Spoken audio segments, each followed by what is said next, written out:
جب مہر دیکھنے کی باری آتی ہے تو کیا کرتے ہیں؟ کیا کرتے ہیں؟ کہتے جی مہر فاطمی لکھوا لیں، شرعی مہر.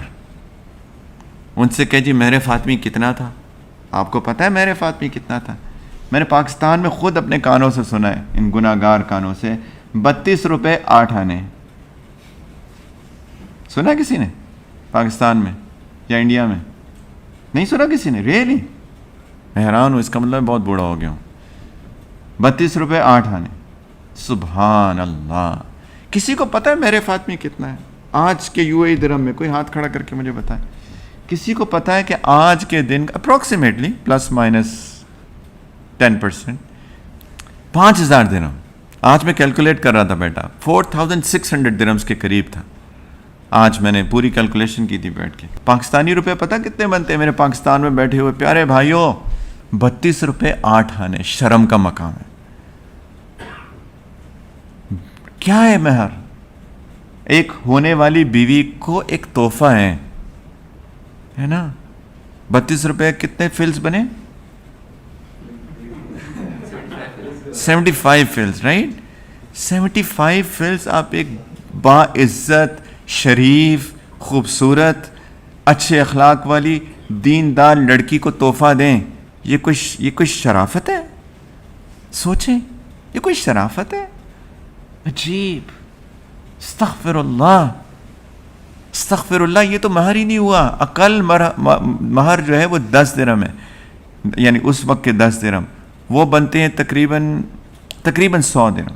آج کل کے اماراتی درہم 100 درہم تقریباً اندازاً. یہ کم از کم، اس سے نیچے تو مہر ہوتا ہی نہیں ہے. اس سے نیچے تو مہر شرعی مہر ہی نہیں ہے، مہر ہی نہیں ہے. کم از کم آج کی تاریخ میں 100 اماراتی درہم میں اپروکسیمیٹ بتا رہا ہوں. اچھی. اور کہتے جی شرعی مہر لکھ لیں، مہر فاطمی لکھ لیں، شرعی مہر لکھ لیں. یہ الفاظ ہوتے ہیں. مہر فاطمی لکھ لیں جی. شرعی مہر جو ہوتا ہے نا اس کو تفصیل بھی بتاتے ہیں مفتی صاحب، مفتی دھلا صاحب. کہتے ہیں کہ جی شرعی مہر فاطمی لکھ لیں، شرعی مہر لکھ لیں. کتنا جی؟ 32 روپے. استغفر اللہ. 2 لاکھ روپے ہیں میرے بھائیوں کم از کم. اور یہ بھی نبی کریم صلی اللہ علیہ وسلم نے سیدہ فاطمہ کو کب دیا؟ جب کہ سیدہ علی کی حالت اتنی کم تھی. اس کا کیا مطلب ہوا؟ اگر کسی کے پاس زیادہ ہو استطاعت کے مطابق تو زیادہ دیں. نبی کریم صلی اللہ علیہ وسلم کے زمانے میں صحابہ نے کم بھی دیے، زیادہ بھی دیے. نبی کریم علیہ الصلوۃ والسلام نے کسی پہ کوئی تنقید نہیں فرمائی. ہاں عقل مہر ہونا چاہیے، کم از کم اتنا ہونا چاہیے. اس سے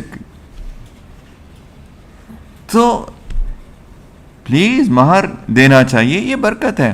ہمارے شو آف کے لیے جی لکھ لو 10 کروڑ روپیہ، اور پھر جا کے بیوی کو کہتے ہیں پہلی رات وہ معاف کر دیا نا تم نے مجھے.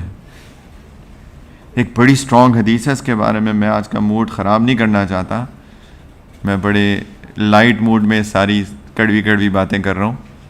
ہاں، کینڈی میں جو ہے نا وہ دوائی ملا کے کھلا رہا ہوں سب کو. تو لیکن سبحان اللہ اس کے بارے میں بہت سخت وعید آئی ہے. جو بندہ یہ سوچ کے مہر لکھواتا ہے، نبی کریم صلی اللہ علیہ وسلم نے فرمایا وہ زناکار ہے. وہ بندہ جو اس لیے مہر لکھواتا ہے جس کی نیت ہوتی ہے کہ میں ادا نہیں کروں گا، او کما قال علیہ الصلوۃ والسلام. پلیز اخلاص ہو، اس سکون، اس محبت، اس برکت رحمت کے لیے میرے بھائیوں اخلاص ہو دلوں کے اندر. اس کو اس کی عزت سمجھ کے دیں. اس کو تحفہ دے رہے ہیں تبھی تو محبتیں پیدا ہوں گی. پہلے دن سے اخلاص ہو کہ یہ میری بیوی میری شریک حیات بننے والی ہے، میری لائف پارٹنر بننے والی ہے، میرے لیے سکون کا باعث بننے والی ہے، میں اس کے لیے سکون کا باعث بننے والا ہوں. یہ نیت ہوگی تو انما الاعمال بالنیات وانما لکل امرئ ما نوی. ہر شخص کو وہی ملتا ہے جس کی اس نے نیت کی.